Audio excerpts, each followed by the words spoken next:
a 25 años después, ves la medalla y dices, pues me mueve y me trae estos recuerdos, pero no por el pedazo de metal, sino pues por todo lo que pasó, ¿no? El panzazo, el día bueno, el día malo. Yo me paraba en un trampolín, escuchar tu nombre, el silbido, que se quedara la alberca callada, ¿no? La atención. Yo volaba. ¿Y decías, de aquí soy? De aquí soy. Cada paso que das bajando del podio es un día menos de fama. Antes de cambiarme con Jorge Rueda, papá me dice, ¿por qué no te cambias con Jorge Rueda? Y yo, ay, papá, no, usted no opine. Me cambié con Jorge Rueda y gané la medalla. ¿Los clavados, así como la portería, te vuelven perfeccionista? Sí. ¿Como una virtud o como un vicio? Pero yo gano mi medalla con el mismo clavado que saqué 0 en La Habana 91. Honestamente te lo digo, el ciclo de Sydney, nunca tuvimos duda que iba a pasar. Nunca dudábamos, ¿no? ¿Cuál es la diferencia de estos clavadistas de hoy en día, tipo Osvaldo Olvera, con los de tu época? Es una generación que no tiene límites, ¿sabes? O sea, ellos se ven sin límites. No van a ver qué va a pasar. Ellos se ven peleando con los mejores del mundo. Ellos se ven arriba del podio.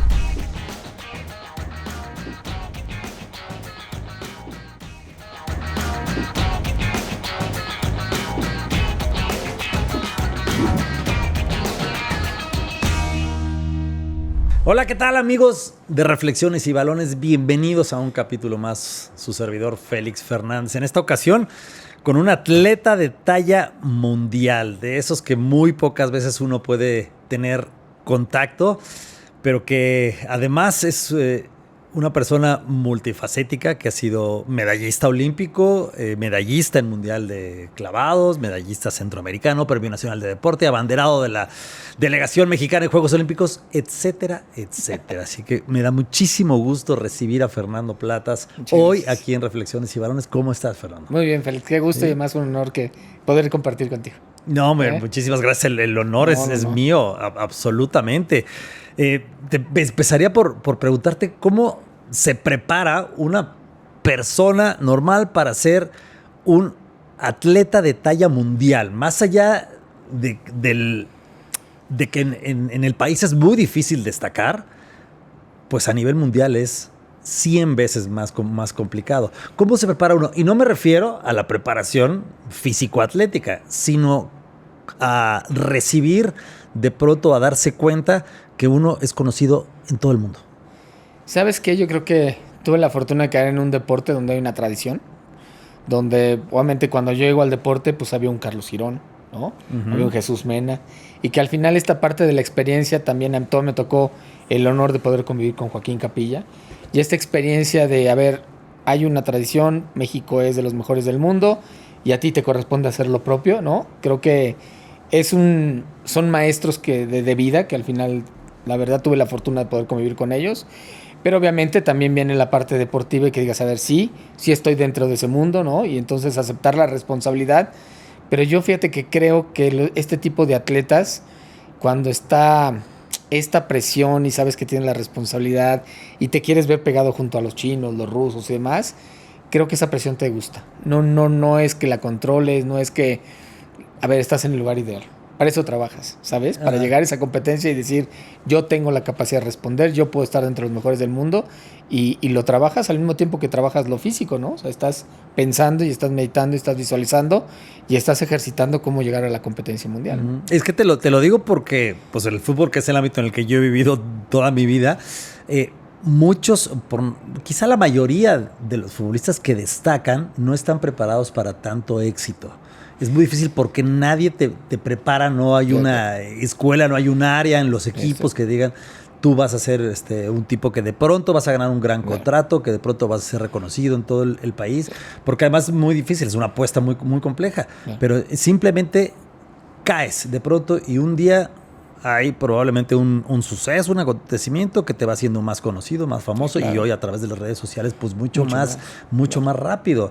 Entonces en el mundo de los clavados, que además no es realmente un deporte popular en México, aunque México sea potencia mundial, pero destacar y que de pronto te conozcan en todo el país y más allá de las fronteras es bien complicado, ¿no? De pronto asimilar ese éxito y esa popularidad. Y yo creo que, fíjate, clavados, obviamente, como tú dices, a ver, creo que no hay como una preparación que digas, a ver, tú vas a llegar, porque obviamente es una apuesta a largo plazo, ¿no? El proceso es muy... Sí. Es y mucho hay más muchos largo. que se caen a la mera hora. Ya hay muchos que se caen a la mera hora, pero el proceso, yo creo que al final el atleta tiene que estar preparado para lo que está visualizando y tenemos otra exigencia en clavados. Es un deporte de iniciación temprana. Es decir, nuestros clavadistas están empezando entre 5 o 6 años y de repente tienes a una Alejandra Orozco, ¿no? Que ni siquiera cumpliendo 15 años ya era medallista olímpica, ¿no? O 15 años cumplidos, medallista olímpica. Ahorita tienes a Lía y a Mía que apenas van a cumplir 15 años y ya son medallistas mundiales. Entonces, ¿cómo reciben esa presión? Y pues de repente son conocidas, ¿no? Porque obviamente afortunadamente los medios, como tú dices, cubren a clavados, lo cubren. Pero también de repente se vuelan pues como los futbolistas así. Hoy creo que hay un grupo alrededor, la familia tiene que ver, hay tu contexto alrededor tiene que ver, que decir, a ver, calmeada, tranquilo, los pies en la tierra, porque le vas a apostar a varios años, ¿no? Por decir, ahorita me parece que Osmar Olvera, que es el mejor clavadista y atleta que tenemos en el proceso hacia Juegos Olímpicos, el factor de la familia es muy importante, ¿no? Porque obviamente, pues sí, de repente eres campeón mundial y todo mundo, ¿no? Y todo mundo conoce a Osmar Olvera, medallista olímpico, campeón mundial. Pero viene la familia, la que te aterriza, ¿no? Y al final, yo creo que el deporte olímpico te permite porque manejas temporadas. Te permite porque no te cubren constantemente, sino en los eventos. Entonces te permite tener como estas altas y bajas también que te van ubicando poco a poco. Pero yo creo que el contexto, el equipo multidisciplinario y pues los valores que le dan. Ok, pero ¿no? Esa misma familia que te apoya es Puede. A la que vas a dejar a muy temprana edad. Sí, porque claro. en este deporte el sacrificio es muy joven. O sea, de niño tienes que dejar a tu familia y tienes que concentrarte y tienes que dejar muchas veces pues, tu ciudad y alejarte porque es la única manera en este deporte. Y muchas veces puedes sacrificar 10 años y no llegaste. Y la familia estuvo lejos. Entonces, esa lejanía de la familia de pronto pues también pesa mucho, ¿no? Porque alguien va a ser tu tutor, alguien se va a encargar de tu educación, que no va a ser tu familia. Fíjate que ha avanzado un poco hoy cada vez, por decir, las mejores escuelas que tenemos, pues obviamente es Guadalajara, Jalisco, con el profe Iván Bautista. Está en Monterrey, Nuevo León, está el profesor Kim Yang-Shi y en Senar está Majin, ¿no? Que son nuestros 3 mejores entrenadores que tenemos, que ellos hacen el equipo nacional. Y eso ha permitido un poco que los talentos no salgan de su casa, porque también es importante lo que tú dices, ¿no? Mantener esta parte. Entonces la familia ha estado, o tiene la posibilidad de estar mucho más cercana, pero fíjate que al final el atleta de clavados, en este caso, va madurando. Sí va madurando un poco más rápido porque a temprana edad le estás pidiendo que tome decisiones, ¿no? A temprana edad le estás diciendo, oye, pues ya hay que entrenar completo como entra en el equipo nacional y es un proceso no de un año, son de 4 años, de 5 años y entonces el niño empieza o la niña empieza a tomar decisiones, pero creo que todavía estamos muy preocupados porque ese niño no pierda el crecimiento como persona, ¿no? Creo que esa es la parte importante, claro. Que no deje de ser la persona, que sepa que es un proceso, que no es hoy, que es a largo plazo, que vaya a 1, 2, 3, 4 Juegos Olímpicos.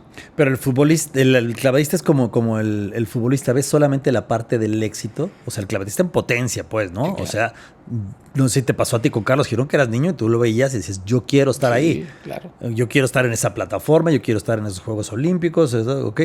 Pero hay un proceso que no solamente implica el entrenamiento físico, sino que implica esta parte tan dolorosa del crecimiento en la que tienes que renunciar incluso a los privilegios que te da tu infancia o a dejar de ser un niño normal. Tienes que renunciar a vacaciones, a festejos, a eventos, a viajes, a convivir con la propia familia y eso también pues es durísimo.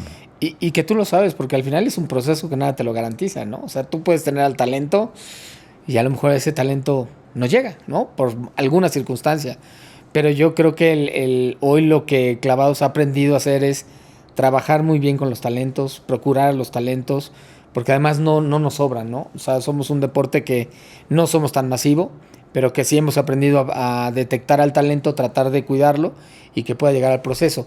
Y como tú dices, la apuesta es complicada, ¿no? Yo creo que los sacrificios que hace el atleta, pues uno es sus tiempos de juventud, ¿no? Inclusive de escuela, de la universidad. Hoy en día hay un gran apoyo de las universidades privadas y públicas, la verdad es que hay que reconocerlo para que continúen con los estudios, porque también eso te da otro equilibrio, ¿no? Que viva su vida como un estudiante, que viva su vida normal, digamos, al mismo tiempo con la parte del entrenamiento que se le exige como tal, pero hoy hay un gran apoyo por parte de las universidades y yo creo que esos factores, el estudio, el ambiente de tu familia, el ambiente de tus compañeros, de tus amigos, creo que también permite el equilibrio. Digo, desafortunadamente, ojalá se publicitara tanto clavados como otros deportes profesionales, ¿no? Como tal, pero no tenemos una liga profesional, o sea, tenemos los eventos programados. La esencia es otra, ¿no? La programación es otra y así es como tienes que hacerlo. Ok, ¿y los clavados te dan para vivir? Y lo sigo relacionando, perdón, con el fútbol. Sí, pero claro. entiendo que también hay un periodo más breve, o sea, que hay un retiro a muy temprana edad, pero te da para vivir. O sea, un clavadista, pues lo que quiere es estar allá arriba en una plataforma o en un trampolín y pensar en Juegos Olímpicos y en medallas, pero aún así es difícil vivir de los clavados, ¿estamos de acuerdo? Yo creo no hay espacio para todos después. Yo creo que sí hay hoy mejores apoyos que te permiten tener una tranquilidad que no tendría saliendo a buscar un trabajo. La verdad es que los clavados son los deportes que ha sido apapachado en cuanto al presupuesto, en cuanto a los apoyos, por los resultados, obviamente, ¿no? Pero me parece que la vida que viven nuestros atletas es muy buena, o sea, mientras estés activo. El problema claro, es ir, mi pregunta ¿no? es después de. Sí, claro, el problema, y yo creo que no es nada más de clavados, del deporte mundial. De hecho, es un tema para el Comité Olímpico Internacional, para las federaciones internacionales, cómo vamos preparando a nuestros atletas que dejen de ser de atletas, que puedan voltear a ver un proyecto más allá del deporte, ¿no? Ojalá puedan vivir del deporte. No todos se vuelven entrenadores, no todos se vuelven jueces, pero que sí puedan ir programándolo, ¿no? Desde educarte cómo vas a hacer un currículum, ¿no? Saber que sí tienes herramientas que aprendiste en el deporte y que las puedes poner y empezar a cerrar esta parte. Yo creo que la parte más difícil, sobre todo cuando eres un atleta reconocido, pues es apagar el foco, ¿no? De la observación y empezar a tener una vida, digamos, regular, ¿no? Volver a ser uno más. Volver a ser uno más. Y mira, yo creo que ahí inclusive la misma tradición. Yo tenía la fortuna de platicar mucho con Joaquín Capilla. Yo creo que en este mundo un deportista olímpico que vivió, sufrió la fama, se llamó Joaquín Capilla, ¿no? Y él te decía, a ver, cada paso que das bajando del podio es un día menos de fama. Decías, pues tienes razón, tiene que llegar un momento en que disfrutes Sí. ver cómo le piden los autógrafos a los demás, cómo le piden el autógrafo a Osmar. Y tú estás ahí y te gusta porque al final están reconociendo también tu deporte, ¿no? Pero que estés seguro de que al final tú aportaste algo. Y creo que esa es una gran tradición que tiene Clavados, porque al final pues no vas a vivir de clavadista para toda la vida. No. ¿Y Joaquín Capilla lo consideras que fue tu maestro principal? Yo creo que aprendí mucho de Joaquín, yo creo que aprendí mucho de Carlos Girón, yo creo que aprendí mucho de Jesús Mena, porque ya eran medallistas y toda la experiencia que me podían dar, me la daban, ¿no? Yo les preguntaba, ganas tu medalla y luego regresas a México, ¿qué pasa? Y me decían, a ver, cuando ganas tu medalla y estás ahí en la delegación en Sydney, es lo mismo, lo que has hecho toda tu vida.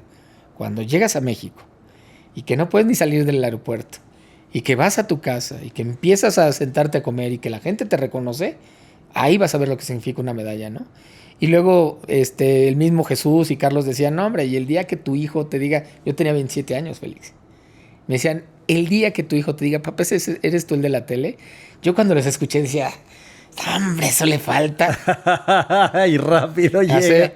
Hoy, el 26 de septiembre cumplí 25 años de mi medalla, ya hace 25 años.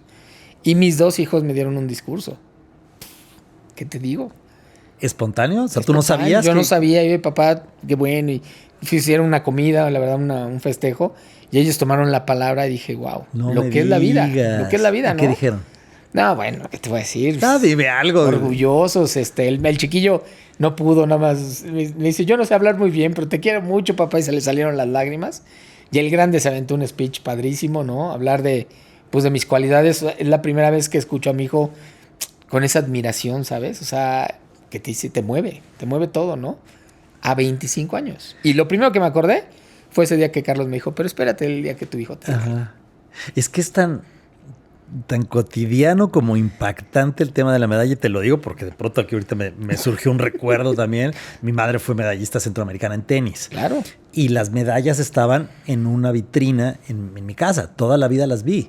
Pero las ve uno todos los días y dices, mi mamá fue medallista. Pero después vas creciendo y te vas dando cuenta lo difícil que es conseguir una medalla, lo que implica realmente esa medalla que ves ahí todo el tiempo. Y dimensionándolo, ¿no? Es muy pocos, Claro. muy pocos. O sea, de la población que realmente lo quiere o lo intente, son muy pocos. Y esto, perdón, lo relaciono también mucho con aquellos clavadistas que no logran medalla, que no logran ir a los Juegos Olímpicos, pero que se rompieron la madre todo el proceso junto a los que sí lo consiguieron. Perdón, mi relación otra vez con el fútbol, pero cuando hablas de... No es que los futbolistas ganan muy bien. Sí, ¿quiénes? Una élite de primera división a los que se les paga su contrato completo, que llegan, pero son 2,000 futbolistas en México. 1,500 de ellos viven al día. Y también son futbolistas. Y también entrenan todos los días. Y también se rompen la madre. Sí. Entonces, esa es mi relación. Y a ver, al final del día, el deporte tiene eso, ¿no? Yo siempre me acuerdo y ahora me recordaba mucho más los compañeros con los que inicié clavados, ¿no? Que en algún momento, en el primer campeonato mundial de categorías, Uwe Ramírez fue campeón mundial. Era un gran talento, ¿no? Didier Mena, Armando Jaimes, José Antonio Ponce, Ricardo Bañuelos, en fin, una cantidad de compañeros que dices, wow. Y ellos terminaron siendo algunos medallistas panamericanos, pero no llegaron a Juegos Olímpicos, ¿no? Entonces dices, pues sí, efectivamente, el talento está ahí, pero pues el camino no es fácil, ¿no? Y eso es lo que... ni hay sitio para todos. Y no hay sitio para todos, pero eso es lo que le termina dando valor, ¿no? O sea, ahora, a 25 años después, ves la medalla y dices, pues me mueve y me trae estos recuerdos, pero no por el pedazo de metal, sino pues por todo lo que pasó, ¿no? El panzazo, el día bueno, el día malo, decisiones, momentos estresantes, cosas que te salen bien, cosas que te salen más. Eso es lo que termina dándole valor a la medalla, ¿no? Y estarás de acuerdo que no solamente en los clavados o en el deporte, un porcentaje muy bajo de la población a nivel mundial encuentra lo que es su vocación y sabe para qué tiene talento. ¿Estás de acuerdo? De acuerdísimo. ¿Tú en qué momento te diste cuenta? Yo tengo la vocación y yo tengo el talento y la pasión por los clavados. Yo creo que yo me enamoré y ese proceso fue en 3 tiempos. El primero, porque obviamente, a ver, pues lo normal es que aprendas fútbol, básquetbol, corras, ¿no? ¿En qué momento me topo con mi deporte? El momento que de verdad lo vi, dije, wow, o sea, esto es completamente diferente. Esto es como ir a un parque de diversiones todos los días. Me emocionaba, ¿no? Y me empecé a enamorar de mi deporte. Segundo, en la historia, ¿sabes? Mi primer entrenador era Salvador Sobrino. Él hoy en día es entrenador en Australia. Un gran amigo, un gran compañero. Pero él había sido olímpico en el 80 con Carlos Girón. Entonces él te contaba esta tradición de clavados con Carlos, con Joaquín, con Álvaro Gagiola. Luis Niño Rivera es un gran amigo. Entonces, la verdad me enamoró de mi historia, de mi deporte, ¿no? Y empecé a decir, como que yo quisiera estar ahí, porque para empezar, así como estamos platicando tú y yo, así platicabas con Carlos, ¿no? Y él te contaba su historia. Y el tercer momento, la competencia. Yo creo que yo como atleta me faltaban cualidades físicas. Había compañeros que tenían mejores cualidades. No es que no tuviera, pero había mejores. Pero yo competir me parece que era el lugar ideal, ¿sabes? Yo me paraba en un trampolín, escuchar tu nombre, el silbido, que se quedara la alberca callada, ¿no? La atención. Yo volaba. ¿Y decías, de aquí soy? De aquí soy. Eso me enamoraba. Eso te lo juro. Me acuerdo el primer día que competí en la Unidad Cuauhtémoc, como me acuerdo el último día que competí en Atenas. Y yo creo que encontré en esa parte competitiva la vocación, ¿no? Porque entonces yo le ganaba al que parecía que era mejor, pues yo le ganaba en la competencia. Para mí eso, híjole, fue mágico. Oye, increíble. Y la diferencia es no solamente la ejecución del clavado, sino esos segundos previos en el que solamente escuchas el chorrito que va cayendo al agua, que la gente se queda callada porque es muy respetuosa, que estás tú solo. Como hemos hablado también de la portería antes, claro, fuera del aire, ¿no? Que hablamos que hay un espacio de soledad, sí, en el que le pertenece a uno mismo. Sí. ¿Ahí sale la diferencia? ¿Más allá de la ejecución? Sí, ahí es la diferencia, porque ahí te permites tú hacer las cosas. Y lo acabas de describir muy bien. Por eso hace rato te preguntaba el tema del portero. Porque el clavista se para. Está solo. 10 metros, 3 metros. Está solo. Suena el silbato y tú tienes que hacer la ejecución. No importa que haya 15,000, 5 gentes. Es lo mismo, ¿sabes? Entonces, lo que tú tienes que permitirte hacer es lo que sabes hacer, lo que has entrenado. En el momento que te gana el nervio, ¿qué tal? Ya cambió. El momento que quieres hacer algo de más, ya cambió. La constancia, años después vas entendiendo, las competencias de clavado se ganan por su constante. O sea, al final, el que comete los errores termina bajándose de las medallas, pierde la del primero. El que no comete errores es el que termina con la medalla de oro. Es ¿Cómo increíble. te puedes subir a un trampolín en una plataforma con la mente limpia? Pues yo creo Porque que hay demasiado alrededor. Sí, pero yo creo que es el entrenamiento. O sea, yo todavía no encuentro fórmula alguna, aplicación, pastilla, no hay nada más que el entrenamiento. Es que, ¿estás de acuerdo que la duda llama al error? Sí, de acuerdísimo. Tú lo puedes dudar en ese momento. No hay manera. Tienes que saber perfectamente qué quieres, qué estás haciendo, tan. Pero fíjate, es que... Hijo, perdóname, es que... perdóname la relación constante con el fútbol, pero... Un güey que va a tirar un penal en una serie de penales camina del centro de la cancha al punto penal y ahí suceden muchas cosas en la cabeza. Un clavadista empieza a subir la escalerita. Claro. ¿Sí? Y pueden pasar muchas cosas. El mismo trayecto y ahí pueden suceder muchas cosas. En lo que sube la escalerita, llega, se para, son unos cuantos segundos y hasta que suena el silbato, ahí puede pasar lo que sea. Lo que sea. Y es un tema mental. Fíjate, a Dios gracias, yo no soy de la época del YouTube, ¿no? Porque no hay muchos clavados míos. Pero yo gano mi medalla con el mismo clavado que saqué 0 en La Habana 91. Ok, pero se transmitió. Seguramente sí, afortunadamente. Creo que no se grabó. Pero a ver, cuéntame de eso. Con el mismo clavado que fracasaste, ¿ganas la medalla olímpica? Sí. Ajá. 2 y me al frente con 2 giros. En La Habana, como tú dices, salgo. Eran mis primeros juegos. Yo quería ganar medalla. Traes esa hambre. Subo al trampolín y digo, lo voy a tirar perfecto. Brinco el trampolín, caigo con un pie afuera, así. Pues obviamente sin los 2 pies no puedes brincar. No doy vueltas, no doy giros, caí 0. ¿No? O sea, porque al momento del último impulso se te va un pie. Se te zafa el pie. Y todo lo te impulsaste con uno. No, pues ya... Ahí ya. No hay ni brincar ni nada, ¿no? O sea, caí tan 0. Y dices, híjole, ¿qué pasó? Pues es que tu cuerpo no entiende perfecto. Tu cuerpo sabe hacer lo que hiciste todos los días de entrenamiento. Los brazos arriba, la cara, todos los movimientos que quieras decir de fútbol. Es lo mismo. Y cuando llega a Juegos Olímpicos... Está mecanizado. Está mecanizado. Uh-huh. Y cuando llegó a Juegos Olímpicos, lo primero que dije es, pues solamente traía lo más importante, la experiencia de no, lo que no tenía que hacer, ¿no? Y lo primero que dije es, no tengo que inventar nada, como yo lo sé hacer. Ok, de ahí ya habían pasado 9 años. 9 años. Esos 9 años, tuviste en la cabeza que habías fallado en La Habana y cada vez que tirabas ese clavado ponías más atención en el último salto. Cada año después, para mí, ese se volvió mi clavado más seguro. Fue un clavado que empecé a trabajar más, que me empezó a gustar más, que empecé a entender cómo se cerraba la competencia con ese. Se volvió mi clavado con el que cerraba. A partir del 93. ¿Pero se volvió tu obsesión a partir de que fallaste? ¿O ese clavado ya te encantaba? Más bien me gustaba por el grado de dificultad, pero tenía mucho control, ¿no? Obviamente cuando brincaba, ¿no? Si no se me salía un pie, pero al final tenía control, me gustaba cerrar con él, era buen grado de dificultad. Y yo creo que sí en algún momento se volvió a ver, me tiene que salir mejor, y mejor, y mejor, y mejor. Y a partir de ahí se volvió mi clavado seguro. O sea, cambiaba mucho más el orden de otros clavados en medio, por un tema de estrategia, pero con ese cerraba.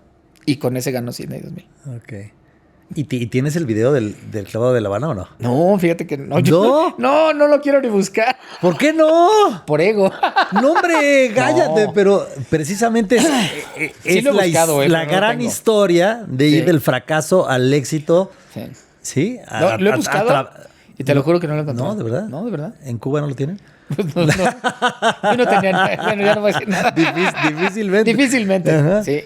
No, sí, pero a ver, ese es el deporte, ¿no? Al final ese es el deporte. Te ha hecho de los errores, de los aciertos y pues que vas madurando como atleta. Pero acabas de describir igualito, así como camina el futbolista para el penal, esa sensación, esa mente, es lo que pasa. Vas subiendo las escaleras y en el momento que te desconectas de lo que tienes que hacer y piensas algo más. Ok, ahí te va otro paralelismo de la portería con los clavados. Los clavados, así como la portería, ¿te vuelven perfeccionista? Sí. ¿Sí? Sí. ¿Como una virtud o como un vicio?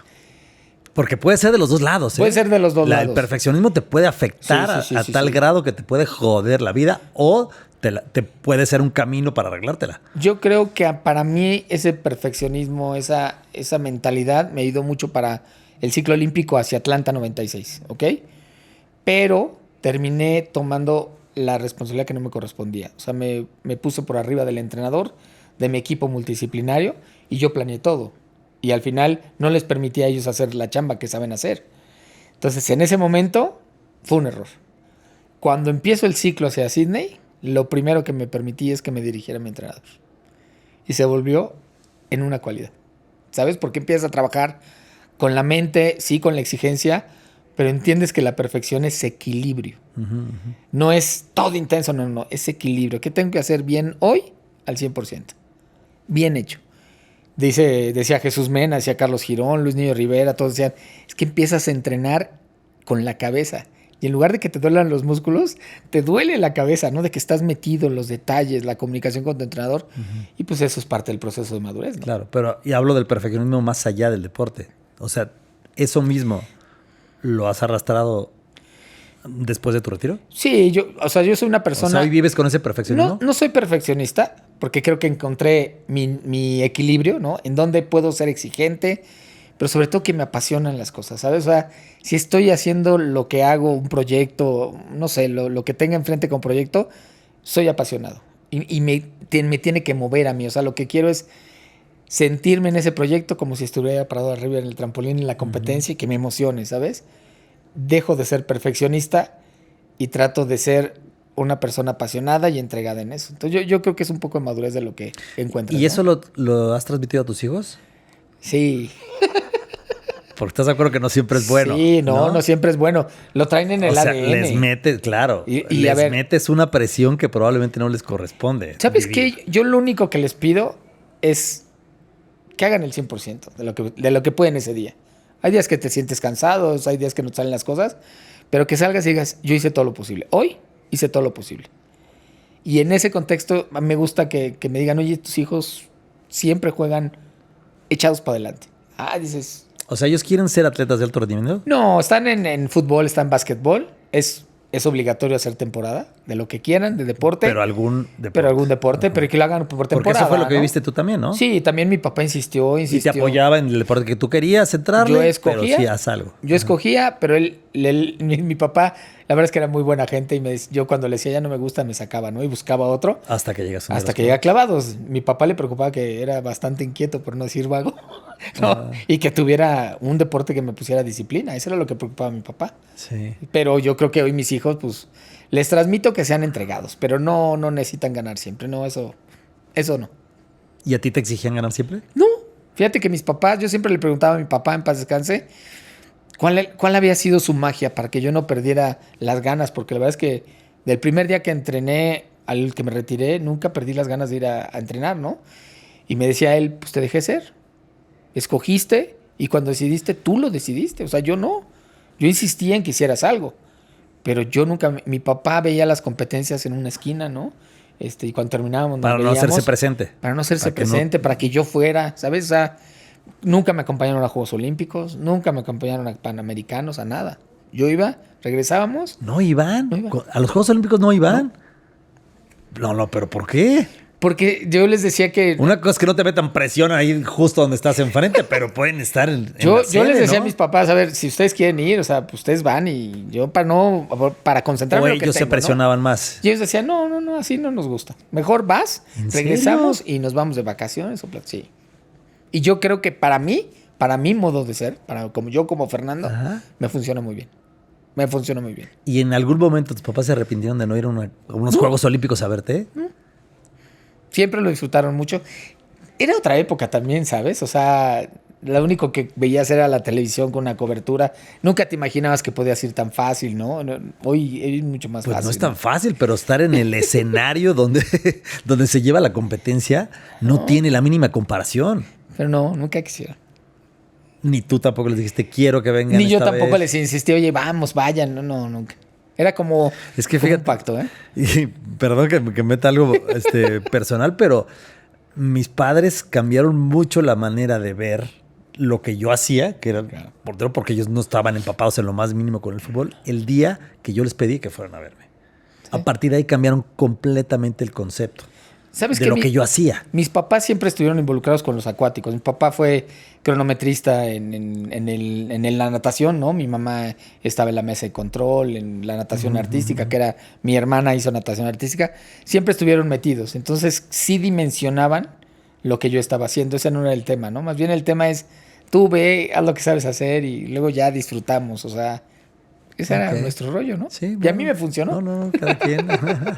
Oye, Fer, dime una cosa, ¿se entrena como se vive o se vive como se compite? Ay, qué buena pregunta. Fíjate que yo, como atleta, como persona, siempre creo que el trabajo diario es la diferencia, ¿sabes? O sea, no hay otra fórmula. O sea, te venden una aplicación, te venden una pastilla, no existe más que la fórmula de entrenamiento, pero sí creo que se vive como se compite. O sea, esta parte de tener la mentalidad, de saber qué hacer, que te guste la exigencia, ¿sabes? Lo que vive la competencia, híjole, sí, es un día a día. O sea, a mí me emociona, es lo que te decía, a mí los proyectos me tienen que emocionar, como me emocionaba competir.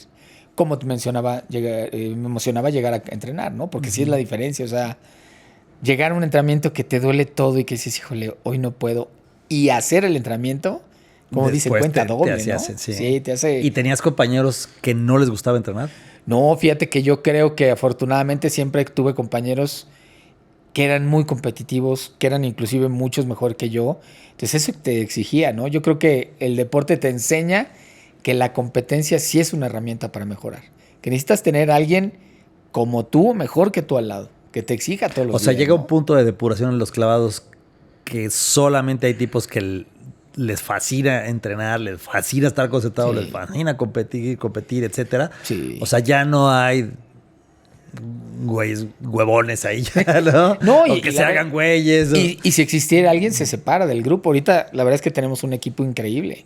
O sea, tienes un equipo que tienes 7 medallas mundiales, ¿no? Y inclusive las niñas, Lía y Mía, ¿no? ¿Cuál es la diferencia de estos clavadistas de hoy en día, tipo Osmar Olvera, con los de tu época?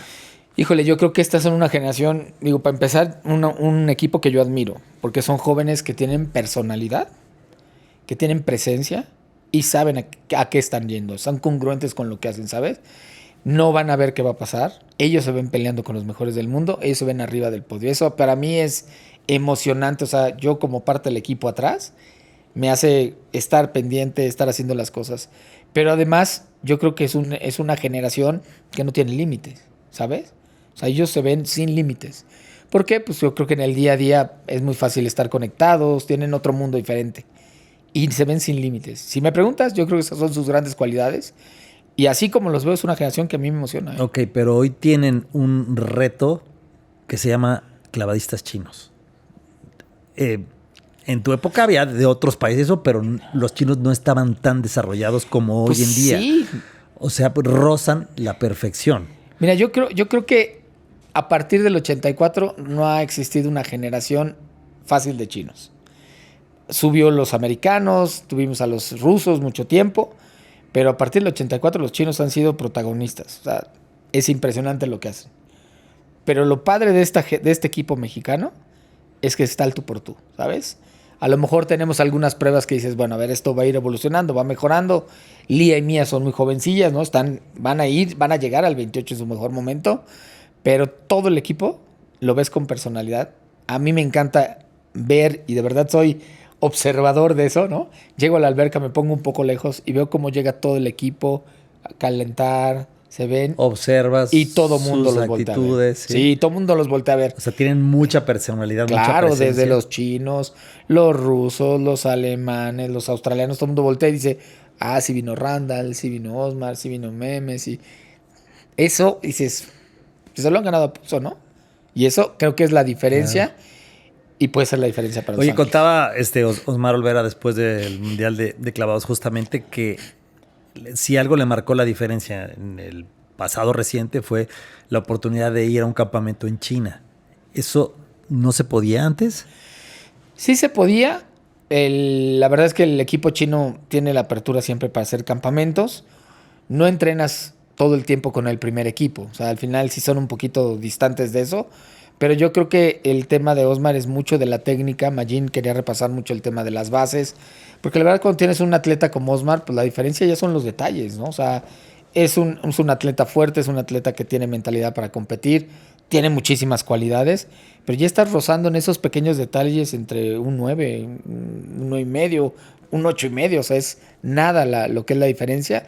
Y pues obviamente entre más información, entre más retroalimentación tiene un atleta de este nivel, pues va mejorando y va mejorando, ¿no? Creo que la soltura, sobre todo el tema de regresar después de París y poderse concentrar, estar entrenando, no tener distracciones, fue terminando lo que le termina ayudando, ¿no? Ok. Oye, quería preguntarte también sobre la presión, ¿no?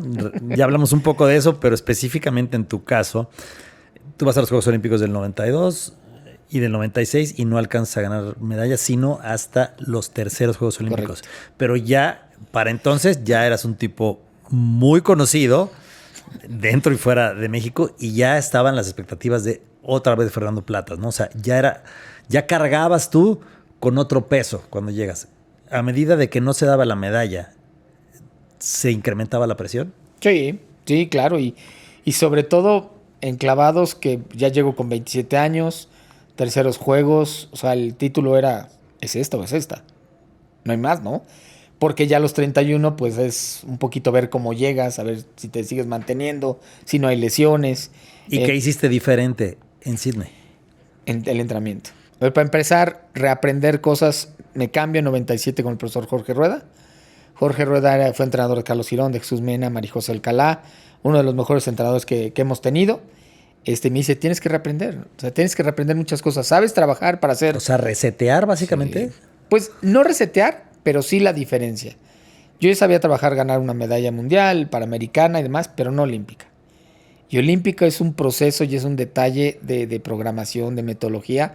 Era increíble la comunicación de, a ver, no estoy entendiendo por qué las correcciones, por qué las cargas, por qué tengo que entrenar, por qué tengo que hacer esto si estoy compitiendo. O sea, todo era... Y la verdad es que Jorge reeducó en una parte muy importante, porque tú quieres tener un atleta que te diga, vas a ganar, y te dice, sí, claro, ¿no? Yo voy a ganar y con todo. Pero también tiene que haber una parte del equipo que diga, ok, pero vamos a hacer este plan, hay que hacer un plan estratégico. Yo competía todavía a la plataforma de 10 metros, los sincronizados, y terminé compitiendo una prueba. Y todo el mundo decía, oye, ¿por qué más? Pues es que al final también se hizo un estudio y a ver el grado de dificultad, de estadística, en dónde están las posibilidades. Y las posibilidades están en 3 metros, punto. Y yo como atleta, yo quería ganar más, ¿no? O sea, 2 medallas hubiera estado padrísimo. Pero a mí Jorge me dice, a ver, ¿tú quieres ganar una medalla? Es en una prueba. Y aquí están los números. Y mira, Enfócate en esta. Eso hace el equipo, ¿no? Y entonces, honestamente te lo digo, el ciclo de Sydney, nunca tuvimos duda que iba a pasar. Y las responsabilidades las disfrutamos. O sea, de verdad nos decían, oye, Feri, abanderado de la delegación olímpica, sí. Oye, ¿qué premio nace? Sí. Oye, ¿qué? Sí. Nunca dudábamos. Y porque había una planeación y había, de verdad, mucho trabajo atrás. Mucho trabajo atrás. Uh-huh. Okay. Y después de que se da la medalla en Sydney, todavía hay otro ciclo olímpico, que es el de Atenas. Y obviamente la expectativa era mucho mayor. Y decían, ya, medalla segura con platas. ¿Ahí qué pasa? Mira, yo creo que ahí más bien yo ya lo tomé. Yo sabía cómo iba a llegar. Hicimos un plan de 4 años porque al final yo ya no era un jovencito de 27. Ya las lesiones dolían. Y año a año evaluamos si podía llegar yo a Atenas, ¿no? Porque era importante que tu última actuación pues fuera buena. Porque era con lo que se iba a quedar la gente. Llegar a Atenas fue un camino más complicado que llegar a Sydney, pero fue muy, muy padre porque busqué la satisfacción personal, ¿sabes? Hacer tu competencia, estar en la final olímpica, sí estar peleando una medalla, quedo 5º lugar, pero salí haciendo lo mejor que yo pude hacer. O sea, ¿te la disfrutaste? La disfruté para mí. ¿Más que en las anteriores? Si me dices sí. Ajá. Si me lo preguntas así, sí. O sea, ¿te sentiste más liberado de presión? No sentí la presión, tiré para mí. Lo importante es que yo terminara y dijera, yo hice todo lo posible. Pero había competidores nuevos. Hoy ya empezaban algunos chinos nuevos, cambio de generación, el grado de dificultad sube. Pero también competiste con los que habías vencido. Nada más con Dimitri Sautín. Ajá. Ya varios de ellos ya habían, se habían retirado los chinos, habían cambiado los chinos. Okay. Ya no eran los mismos. Australianos también habían cambiado. Los americanos nada más uno llega igual. Cambian al otro. O sea, si hay un cambio generacional, llega una nueva generación. Tuve buenos resultados durante el ciclo, pero quedo 5º lugar. Pero ¿sabes qué? Más allá de eso es, ahora sí que colgar el traje de baño, literalmente, y decir, di todo. ¿Sabes? Todo lo que pude haber hecho, lo hice. Me encanta mi deporte, me encanta ver al equipo mexicano. No terminé traumado con mi deporte, por el contrario, ¿no? Yo sé que todo lo que hice fue lo que trabajé. Y eso era importantísimo, ¿no? Y para mí. Sí, por supuesto. Oye, espérate, me surgió así de pronto la pregunta. Ahorita cuando dijiste colgué el traje de baño, ¿los trajes de baño se vuelven tan cotizados como las playeras de fútbol? No, no creo. ¿No? A ver, debe de O haber sea, traje de- ¿guardas tu traje de Sí, baño yo sí. del clavado de la medalla? Sí, yo sí lo tengo. Ajá. Ahí está guardado. ¿Está enmarcadito ahí No, o está no, guardado? está guardado en una maleta junto con el uniforme de Sydney, Ajá. junto con la banda del Porque abanderamiento. conforme pasan los años se vuelve cotizadísimo eso o no tanto. No lo sé, nunca me han pedido. ¿No te lo Ahora, han pedido para un museo, para una en exposición, algún para algo? momento se pidió para una réplica para el Museo Olímpico. Ajá, ajá. Ahora le pidieron a Osmar, llámeme un traje de baño para el Museo Olímpico, el del Comité Olímpico Internacional. ¿No existía ese museo? Han ido mejorando y recopilando más cosas, ¿no? Antes era muy esporádicamente. Pero yo ahí tengo el mío. Pero es que se ha vuelto muy atractivo. Sí, Todo sí. este tema de la Las ropa playeras, vieja, de los las playeras, de los uniformes. uniformes, se ha vuelto no solo cotizado, muy atractivo, ¿no? Es increíble. A ver, clavados, la verdad es que la tecnología de trajes de baño sigue siendo muy parecida. Pero en el caso de natación, hijo, la Ahí sí ha cambiado mucho la tecnología. Ha cambiado mucho, ha avanzado mucho, aun cuando siempre se ha tratado de mantener igual, ¿no? Para que sea el mismo traje para todos. Ujú. Oye, una última antes de pasar una dinámica que te voy a poner, por Ah, eso vale, tenemos pues. aquí esta hora. Los clavadistas, así como los futbolistas, una vez retirados, ¿echan cascaritas o no? No, yo creo que, mira, ¿No cascarean? No, a ver, había un Carlos Girón que era un fuera de serie. Carlos todavía, ¿qué fue? 2008, por ahí así, te lo juro, 2008, 2009, se tiró de 20 metros. O sea, y se tiró como si hubiera entrenado ayer. Ah, ¿neta? Increíble, el Carlos era un fuera de serie. No sé, Jesús Vena tendría que decirlo. ¿De 20 no metros? sé, ¿En de 20 dónde? metros, en el Cañón del Sumidero. Ajá. Allá y se hizo una competencia de clavados de altura. ¿Y él entró? Y agarró y le dijo al gobernador, si me tiro volvemos a hacer el evento. Y me dijo, sí, llegó, se tiró. Al otro día del año hicimos el evento. Pero además, ¡Wow! yo creo que ahí el tema es que pierdes la flexibilidad. O sea, No, claro. y la flexibilidad es la mitad del clavado. Yo no me he vuelto Pues a es subir. como la gimnasia, ¿no? Sí, O sea, sí, 2 días, una semana sin entrenar te afecta ya el cuerpo. Dime si no, Félix. Te tiran un balón así al piso, Ajá, lejitos, ajá. que dices, hombre, sí llego y de repente sientes que vas en cámara lenta. ¿La ves? ¿La ves? Sí, sí. O sea, con la vista llegas. Sí voy ya a con el llegar, cuerpo sí ya- voy a llegar. Ay, sí, sí, sí, Y dices, claro. llegué tarde, pero llegué. Sí, sí, sí. Es lo mismo. Es lo mismo. Yo, la verdad, desde el 2008 que no me subo a tirar un clavado. Y nunca te lo Sí, extrañaste, claro. eso falta, Te de dan verdad, que la ganas. ves, así como claro, Carlos Girón y que decías, Sí, yo no. voy y me tiro. Sí, llegas y brincas en el cama elástica, pero yo soy muy precavido. Yo si no entreno, no me subo. No. Y dejaste de entrenar clavados, pero seguiste entrenando. Pues vas buscando qué te gusta, ¿no? Sí, o sea, para mantener tu acondicionamiento Sí, físico, ¿no? vas- ¿Y qué te gustó después de...? Pues la verdad, de- lo más fácil que se me hizo fue correr. Obviamente jugar fútbol siempre es algo divertido. Pero más que nada empecé mucho más con mis hijos, ¿no? Que les gusta el básquet, están jugando fútbol. Y si no estás en condición, pues no juegas con ellos. Entonces No, esa es claro. la parte padre, pero creo que es difícil que vuelvas a encontrar algo que te apasione tanto, ¿no? Entonces Sí. buscas diferentes cosas. Nadar, correr, de vez en cuando jugar con los amigos. Y con eso la vas librando, ¿no? Qué bueno. Ajá. Bueno, vamos a pasar a una dinámica muy sencillita en la que vas a agarrar un papelito. Si te gusta y te clavas, podemos hacer más de uno. Lo vas a abrir y me vas a hablar de ese tema. ¿Te parece? Ay, ¿en serio? Es leve, hombre. No voy a hacer No alguna- soy cizañoso, no te preocupes. ¿No hay política? No, hombre, no soy cizañoso. No te voy a comprometer. Creo que no te Ay, voy a Dios. comprometer. Herencia de tu medalla olímpica. Ay, qué O sea, buena. ¿qué va a pasar con tu medalla olímpica? Híjole, mi medalla olímpica, no, la medalla como tal, pues bueno, se quedará ahí en casa, ¿no? Con mi familia. ¿Dónde está en este momento? En un cajón. ¿No está enmarcada? No, está en un en un cajón. cajón. Está en un cajón. Y no se necesita cuidar en una temperatura con cierta luz. O sea, sí está viejita, pero todavía no se deshace tanto.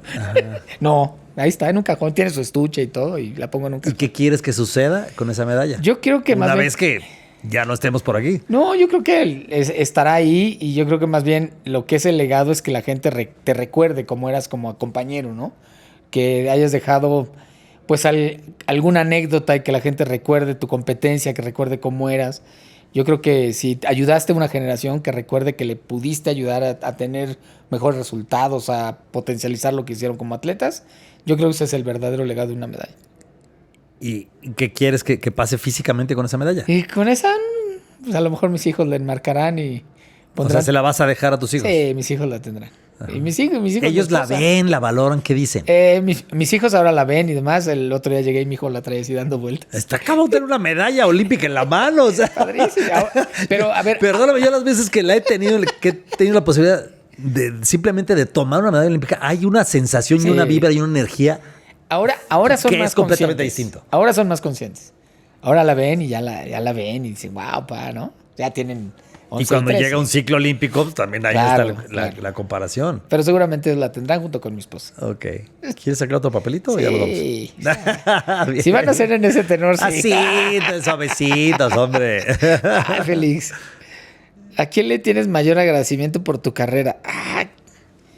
Yo creo que tengo la fortuna de tener a mucha gente que agradecerle, ¿sabes? Además de Joaquín Capilla, ¿a quién? A Joaquín, Y a Carlos Girón. a Jesús, Marijose, Luis Niño Rivera. ¿Alguien detrás de bambalinas? Híjole, el doctor, yo tuve una cirugía de mano izquierda, a punto de Barcelona, casi 8 meses antes. Uh-huh. El doctor Rubin se volvió como un papá para mí. La verdad es que increíble tener una persona a ese nivel, porque era una eminencia en el tema de operaciones, ¿no? Y fue enseñarme que la calidad humana siempre es un tema más importante que lo que ¿En qué te hacer apoyó él, ¿no? más allá de tu recuperación y tu cirugía? Me terminé quedando a vivir con él. Le importó tanto que yo llegara a Juegos Olímpicos. ¿Pero él era parte del Comité Olímpico? No, él era el doctor en Estados Unidos, en Santana, California. Me vio y me dijo, usted si no se recupera conmigo, no va a llegar a Juegos, se queda a vivir aquí. ¿O sea, era tan compleja la lesión? Pues yo no sé si era compleja, la verdad es que terminé teniendo una rehabilitación completa, o sea, me tuvieron que operar, me pusieron un tornillo y pude llegar a Barcelona 92 ¿Y cómo te veces. lesionaste? Fue una fractura de estrés por sobreentrenamiento. Yo no dije me estoy cansado, ¿no? Me seguí entrenando y en un parado. O sea, ¿no fue en un clavado o sí? En un parado de manos. En un parado de manos. ¿Te paraste de manos y ahí? A la hora de brincar, haces como un muelleo. Sí, ¿y ahí? Y ahí trono. Pero era en un huesito muy pequeño, entonces había que esperar a que de verdad se terminara de separar para poder hacer la operación. Entonces estaba como astillado, dolía como roto, ¿no? Sí, entonces se tuvo que esperar y luego ya se hizo la cirugía. ¿Y fue muy difícil la cirugía? La verdad es que en aquella época... No, la rehabilitación. La rehabilitación sí era compleja porque es tenerlo inmovilizado. Nunca entiende uno lo que significa el dedo gordo de la mano hasta que no lo puedes mover, ¿no? Y fue inmovilizado y luego recuperar el movimiento, recuperar la movilidad, la fuerza de los dedos. Era increíble. O sea, de repente yo no podía apretar una pelota. Y empezar o sea, ¿tú crees que no habrías ido a Barcelona si no es por este doctor? Sí, yo creo. Y pero además, sabes que la calidad humana, ¿no? Un tipo... Él fue doctor de Greg Louganis. Entonces, la calidad humana de él, bueno, me marcó de por vida. Mis entrenadores, ¿no? Salvador Sobrino, Gustavo Osorio, Jorge Rueda, pues se vuelven tus compañeros de vida, ¿sabes? Y pasas las buenas, las malas. Mis compañeros de equipo, sin lugar a duda. La verdad es que tengo un chorro de personas que marcaron mi vida y eso siempre voy a estar agradecido, ¿no? Porque al final te das cuenta que gracias a ese aprendizaje y esas personas, pues tú vas creciendo también con persona, ¿no? Qué bueno. ¿Quieres otro papelito? No, es hasta donde tú quieras, no, pues tú hasta donde tú quieras. Yo vine con Félix. Hasta que aparezca la primera incómoda. Peor clavado de tu vida, no, ya dije. Fue el de, horrible. La Habana, ¿no? La Habana. Imagínate cómo me pegué, que no supe por dónde me pegó el agua. Y luego yo decía que se abre una puerta. ¿De qué altura fue? 3 metros. Ajá. Y yo decía en el fondo de la alberca que se abre una puerta y por ahí me salgo, ¿no? Trágame tierra auténticamente. Sí, y luego sal y va a la conferencia. Y oye, ¿qué te pasó? Y tienes ganas de decirle, oye, pues me pegué, ¿no? A ver que no vieron, ¿no? Y hay que contestar. No, claro. Y luego fíjate que lo difícil fue, llegó a la plataforma 3 días después y ya tenía la lesión. Entonces no pude terminar la competencia. Entonces, híjole, esos primeros Panamericanos fue obscuro. Okay. Dificilísimo. Sí. ¿Ves? Como esa ya la habías contestado, entonces ya no cuenta. ¿Ya no cuenta? Ya cuenta. Otra más. Estoy bien feliz. Ay, persona que más admiras y por qué. Híjole. En toda la historia, no tiene que ser en los clavados, ni en el deporte. Toda la historia. Ay. Pues yo empezaría por mis papás, la verdad. Mi papá, yo siempre le preguntaba cómo le hiciste, cómo le haces, tener 3 hijos, diste carrera. O sea, yo lo veía para arriba y para abajo. Y siempre tenía un comentario muy certero, ¿sabes? No se involucraba, te respetaba, pero cuando ya mi papá te comentaba algo decías, ¿no? Igual que mi mamá. Más allá, él era árbitro, me dijiste, ¿no? De clavados. Fue juez de natación. Juez de natación. Pero papás. ¿fue atleta también o no? No. Pero entendía muy bien el ¿Sabes qué entendió? Mi papá y mi mamá nos llevaron al tema de la natación por un tema de salud. Mi mamá es asmática. Entonces ya le dijeron, oye, el deporte, la natación es muy bueno. Y entonces, órale, todos los chamacos a nadar. Y se empezaron a involucrar. Pero ¿Y eras nunca... buen nadador? No, hombre. ¿No? De nadador yo me daba la vuelta a la mitad del carril. ¿Eras mejor futbolista que nadador? No, futbolista sí, ¿eh? Sí, Bien. lateral. ¿A la fecha cascareas? Sí, todavía. Ah, mira. Buenísimo. Sí me gusta. Y la verdad es que mis papás, o sea, mi mamá tenía una magia para decirme. Yo me acuerdo que siempre mi mamá llegaba a la casa y me decía, oye, tu cuarto y demás. Entonces yo de repente le decía, oye, mamá, pues vengo cansado. Y me decía, sí, viene usted de entrenar, pero el atleta se queda de la puerta para afuera. De la puerta para adentro, a hacer sus cosas. Educación. Claro. De vida. Qué Educación. buena. Y ya al final siempre me decía, ¿tú sabes por qué te daba la bendición? Y te preguntaba por ti, por ti. Yo, ¿por qué? Me decía, pues, porque lo importante es tú como persona. Si ganabas, te iba bien, pues bueno, era parte de, ¿no? Pero lo preocupante es que si te iba mal, pues la única manera de sentirte seguro es con la persona. Hicieron buen equipo. Sí, la verdad, mis y papás. Y se mantuvieron juntos. Se mantuvieron juntos y la verdad, los consejos hasta el último día. Antes de cambiarme con Jorge Rueda, Ajá. años antes, mi papá me dijo, dice, ¿por qué no te cambias con Jorge Rueda? Y yo, ay, papá, no, usted no opine. Seguro, sí. Me cambié con Jorge Rueda y gané la medalla con Jorge Rueda. Mira. Como sape, Bien. Sí.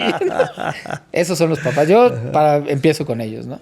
Muy Siempre bien, empezar Fer, con ellos. muchas gracias. No, al contrario. ¿Quieres una más o ya? Tú dices. Feliz, usted manda. Dos más, hombre. No, ¿dos más? Dos más. Esta y otra más y ya. Órale. Lugar más bello que conociste. Ay, buena pregunta. Difícil, ¿eh? Yo creo que lo padre de clavados es que viajas. Que viajas mucho, Viajas claro, mucho evidentemente. y- No sé si tienes posibilidad de conocer tanto, pero viajas mucho y te das idea, Fíjate ¿no? que llega un momento en la agenda de clavados que sí te permite, por lo menos un buen día. Tienes un día que es como el día de receso, casi siempre igual que fútbol, y te permite conocer. Y ya cuando vas en delegación, a lo mejor hay veces que tienes más días.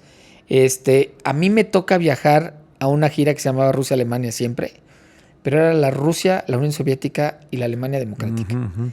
Parece clase de historia, ¿eh? Sí, sí, Pero sí. la verdad a mí me gustó mucho. Fue impactante porque era completamente otra, pues ahora sí, otra educación, otra organización.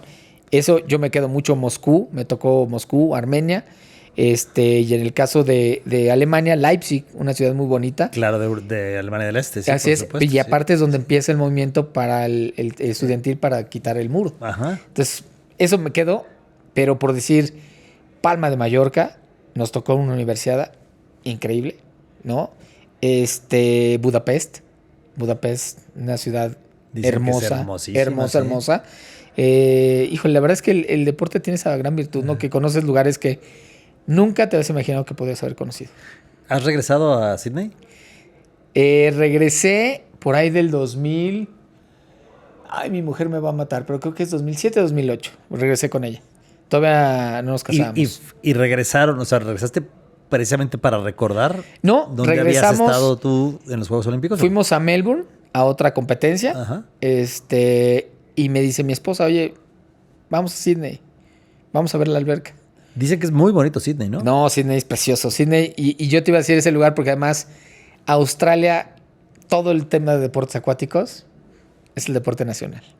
La natación, los clavados, el waterpolo, las aguas abiertas, eso fue increíble para Juegos Olímpicos. Todo era agua. Ajá. Eso era lo prioritario. Nada más tenían figuras de talla mundial ellos. Llegamos a Sydney, o sea, nos fuimos en el metro. Yo le iba diciendo, mira, esta era la estación de la villa y tal. Y fueron a la Villa Olímpica. Pasamos nada más sobre la estación y llegamos a la alberca. Y en la alberca está Salvador Sobrino, que fue mi primer entrenador. Él entrena en la alberca de Sydney. Ah, no me digas. Y entonces llegamos, entramos, platicamos, estuvimos un rato.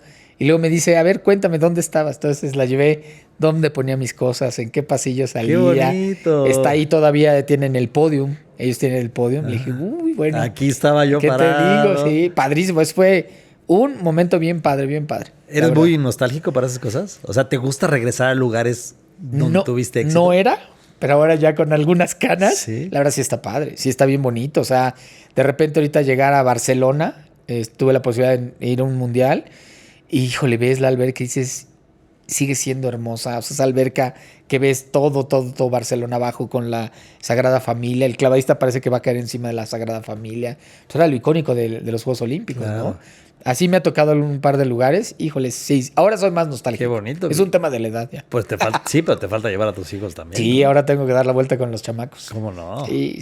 No, qué bonito. Una más y ya. Una más y feliz. nos vamos. Ándale, Fer, una más y ya. Usted manda.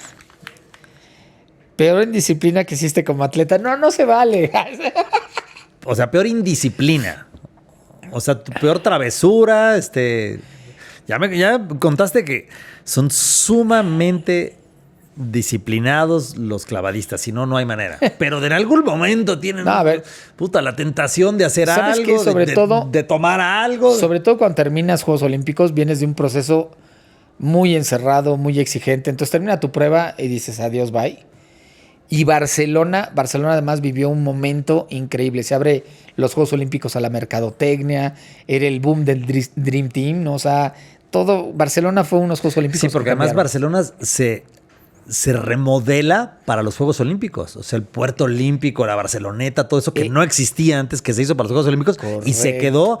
Y hoy es una de las ciudades más populares del mundo. Correcto. O sea, todo se transformó para Juegos Olímpicos. Hizo un ambiente increíble. Tú caminabas por Barcelona, todos los Juegos Olímpicos, todo era fiesta.